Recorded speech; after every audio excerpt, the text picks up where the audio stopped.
Well, hello, everybody, and greetings again from Los Angeles.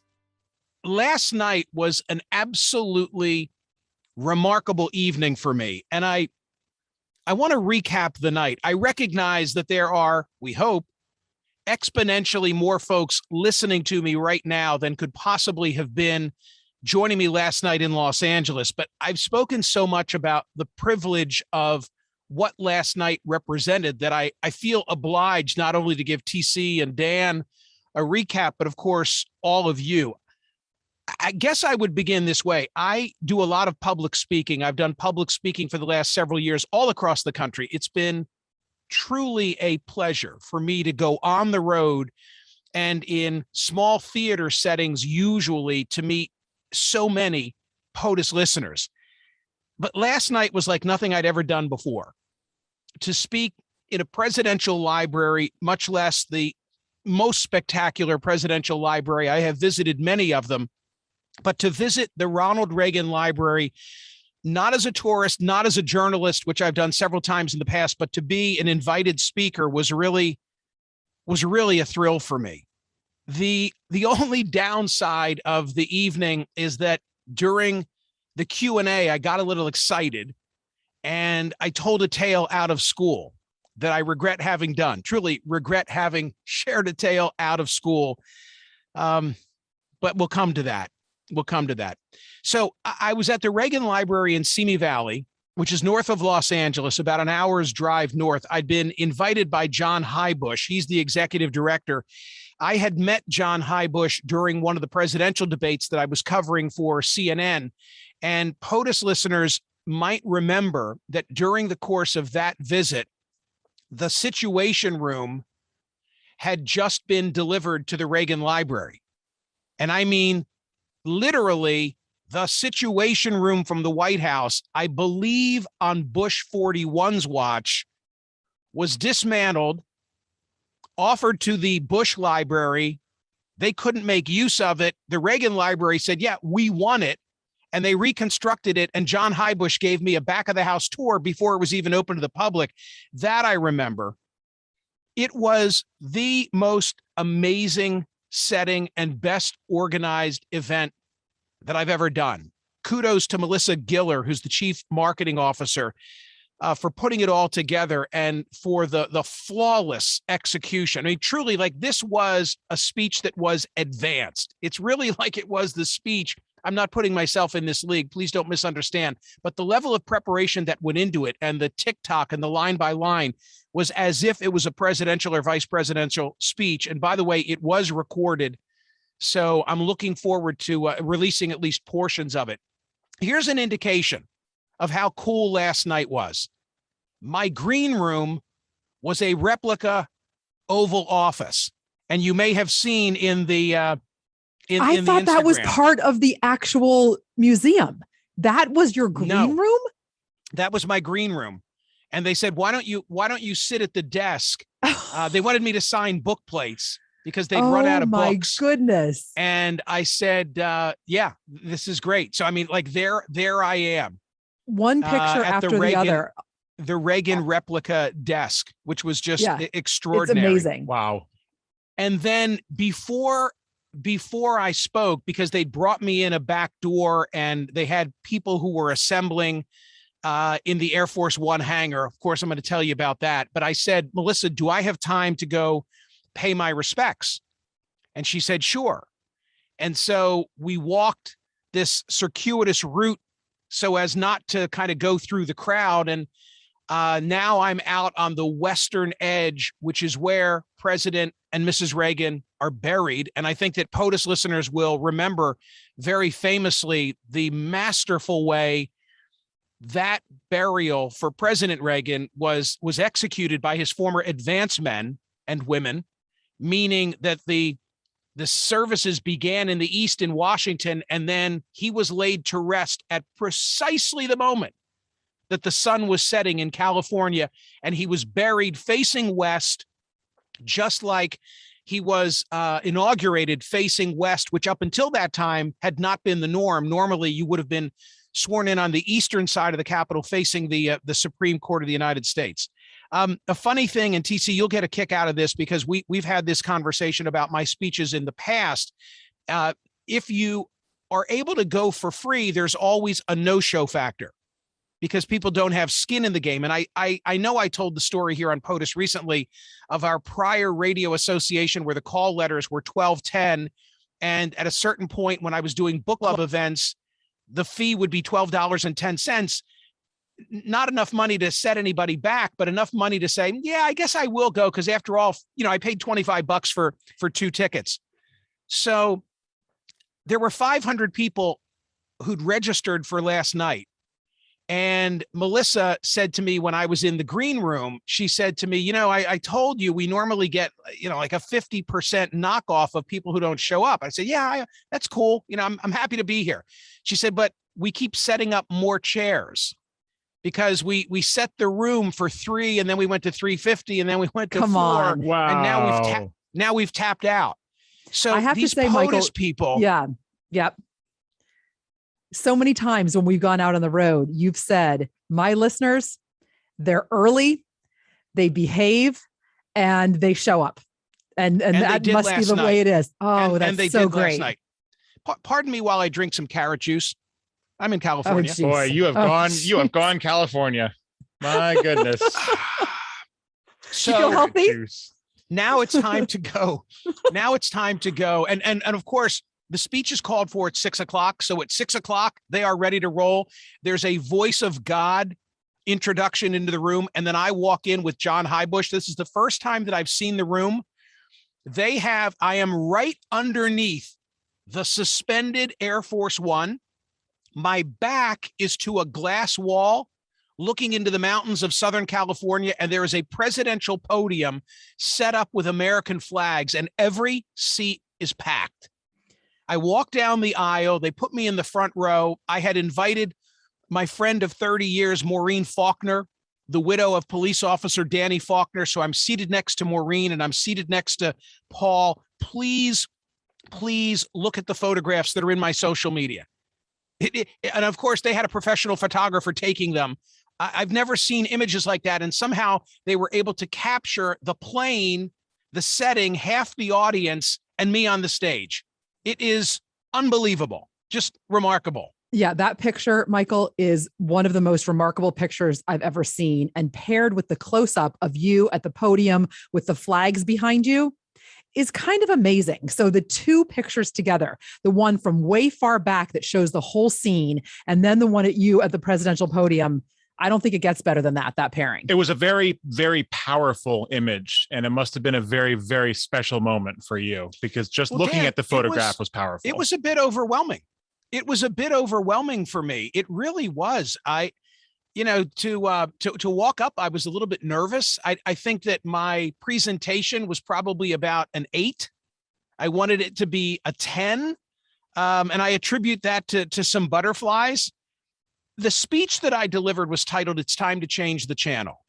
The thesis of the speech wouldn't be a surprise to any POTUS listener. I explained the changes that I've personally witnessed over the 30 years that I've been behind a microphone, the same 3 decades in which Washington has been driven into a ditch of polarization. And I try and establish a causal connection between the two through personal vignettes and data and anecdotal information. I think that the speech went well. Then we did a Q&A. And here's the issue where I got myself into a little bit of trouble. So in the audience was a friend of mine last night named David Friendly. David Friendly is a big mahoff in Hollywood, responsible as a producer for Little Miss Sunshine, and for which he was nominated for an Academy Award, and the Big Mama franchise. I think there were 3 of those. So David had a question. After I answered everybody else's question, now David raises his hand. And I said, "David, may I embarrass you?" He said, "I guess." And I asked the audience, which are you more a fan of? Because I'm more a fan of the Big Mama series than I am of Little Miss Sunshine, but such is his vast body of work. And then he poses the following question. He said, "What is the most difficult question you get asked in a setting like this?" And I said, the most difficult question that I get asked in a setting like this is, who was your favorite guest? And the reason that it's a difficult question for me to answer is I know what I initially always say. I initially always say, I have interviewed presidents and leaders of government and media and entertainment and sports, and it's none of those. It's none of those. The guests that I most enjoy are, the random citizen who suddenly gets 15 minutes of fame, or somebody who can tell a very good Larry David-ish story. I like stories about which we can all associate. And I said, the reason this is a difficult question for me is I should have a better answer at the top of my lips as an example of what I'm talking about.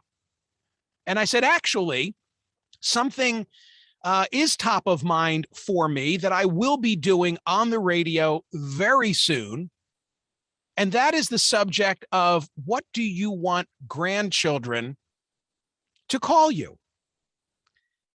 I may have said a little more than that in Los Angeles, but I said that will be a great radio segment. So now comes the book signing. They had this extremely well organized, and I was working as quickly as I possibly could because there was a very, very long line of people who they were buying Clowns to the Left of Me, Jokers to the Right, American Life in Columns, which is my latest book. I'm not out pushing the book, but they asked me to do a book signing, and I said that I would oblige. And, in the book signing, I'm trying to be respectful and pay attention to the people who are greeting me, because they have something that they want to say to me, usually, especially if you're standing in line for as much as an hour. You're thinking in your head, what are you going to say when you finally get up to that person? I know, I've been on the reverse end of that. And I'm trying to pay attention to them and be respectful, but also I don't want to screw up signing the book, because I do that often. And all of a sudden, like my spelling is challenged. I wrote in someone's book, it's a privilege to be here. And then I wasn't sure if there was a D in privilege. And it's just like the stuff that goes through your head is unbelievable. But what I thought you would all find interesting are the comments that people were making to me, some of them as best I can reconstruct, when they come through the signing line. Again, these were POTUS listeners. So a number of people were celebrating birthdays or had birthdays that were very close in time to the event, and they wanted me to inscribe the book in a birthday manner. I never mentioned in the speech, kicking myself for this, but many people in the signing line complimented the newsletter. Love the newsletter, and said, this newsletter is everything. This is like your effort to try and level the playing surface. And every morning, especially here in Los Angeles, because of the time difference, it is the start to my day. I wake up and I hit that phone, and there are the headlines, even if I don't read the stories. I loved hearing that. You'll remember yesterday's program, a guy called and he said, hang on, I'm going through a state border. I think he was at the Arizona-California border. Don, I met Don. Don was there last night. I have to say, there were a number of people who were disappointed that TC has been removed from the travel squad. Wait. Have I been removed, or am I just not yet back on? There's a big difference. Where are we exactly? I don't know what your status is. What is the status? I don't know. I have to be honest and say people were asking, and people were asking about Dan, giving Dan congratulations. Yes. And asking about Dan's health. Oh, that's awesome. Thank you. Very kind. Unbelievable. These folks are so damn nice and so genuine and so appreciative. There were people who had driven from all over, folks who had driven up from San Diego, a guy who had driven from Seattle, someone who had driven in from Vegas, a woman who had come in from Monterey, local towns, all representing Seal Beach, Mission Viejo, Encino, which is close by, Silver Lakes. There's a guy, and I'm embarrassed to say that I can't remember his name. I'm on fumes today, who has attended past events of mine before and flies across country to be there, and then gives me a Jerry Garcia tie when he arrives. That's Larry Paul. There. Larry Paul is his name. Where's he from, TC? I know he'd flown I from should the know East. this too, but I know that's his name, Larry. There was a guy that I met who was a memorization specialist. And he wanted to tell me, do you remember when for charity I did the Mad as Hell and Not Going to Take It Anymore live on stage in Philadelphia? And I was so nervous about having to go out. And here's his memorization technique and tip. Write it out in your own handwriting, what it is you're trying to memorize, instead of reading a script. And once you've written it out, it'll be cemented to your memory in a way that otherwise would not be the case. I thought that was great. A lot of people brought their kids. A couple showed up that had been married just 3 weeks, and this was sort of their honeymoonish celebration. A guy told me that he listens to me in his wood shop every day. People complimented the garden. Guy showed up from San Diego with pictures of his tomatoes from his garden. I mean, this is all what's going on. There were several people who wanted me to give them a Stern-like inscription in their book. So, cello or bye for now is the best that I could offer. Many people said, thank you. Your love for California is obvious. And thank you for paying such attention to our state, which I appreciated. Woman told me she had just met Larry David in Santa Monica at a restaurant the other night. Walked by his table and said, the food here is pretty good. Larry turned the other way. I said, look, he's heard it before. I'm always curious when people tell me how they found me, how they found us, how they found this radio program. And more than one last night said it was in a rental car, that they got in a rental car that was tuned to POTUS and hadn't known that POTUS existed, which I thought was really interesting. Several said that they'd seen me on Cuomo and then tuned in. It was mostly a reaffirmation, I think, of the responsibility that comes from having access to the microphone that I left with last night. People, are counting on this program for straight news and information and a couple of laughs along the way, and wanted to tell me last night that they appreciate it when they get that. The second to last person in line, and this, I'll stop after this, but the second to last person in line, the last person was the memory expert who said, write out what you're trying to memorize. But this is the one that I went home thinking about. So Don comes up. Don is a real tall guy. Don McMillan gave me his business card. And he said, we have a lot in common. I'm a Lehigh University graduate. I graduated in 1981. I graduated in 84. My brother graduated in 80. So Don was somewhere in between. And he said, I want to show you something on my phone. Is that okay? And I said, sure. So he opens up his phone. I have his business card. I may ask him for this. I regret that I don't already have it. And he shows me an image of a senior citizen, an older woman, his mother. And his mother is clutching a baby, his child. I'm embarrassed to tell you, I don't know if it's a boy or a girl. So he is showing me an image of his mother who is no longer with us. And she is rocking a baby, her grandchild, in her arms. And he says, Mom, and this is a couple of years old, Mom, what advice would you give to your grandchild for the future? And his mother starts to talk about me. And his mother said, well, I remember Michael Smerconish wrote a letter to one of his sons at the time that they were born for when they turn 21. And he gave advice, and he reflected on changes that he had seen. She remembered a column that I had written. That's true. I think I did it twice with two of our sons. And I was really, because of my faux pas earlier in the speech, when I was answering David Friendly's question and said too much, I was really taken aback and choked up by it.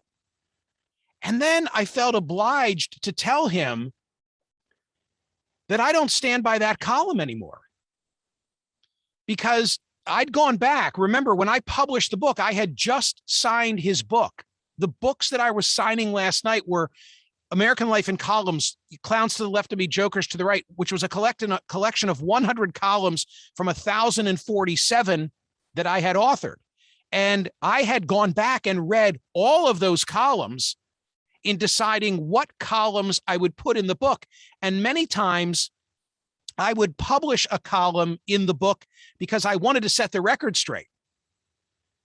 The letter column to my son was too embarrassing because my head wasn't in the same place that it was when I wrote that column 25 years ago. And I felt like obliged to say to him, I am so touched that your mother took to heart the idea of trying to give advice to, a son or a daughter or a grandson or a granddaughter in the future. But I said, in my case, I kind of got it wrong. And then Don, very graciously, this listener from California who's a Lehigh grad, said, it's all right. He said, we all change our views and our perspective. And that was it. And then I went home. That's a lot. That's a lot, Michael. Yeah.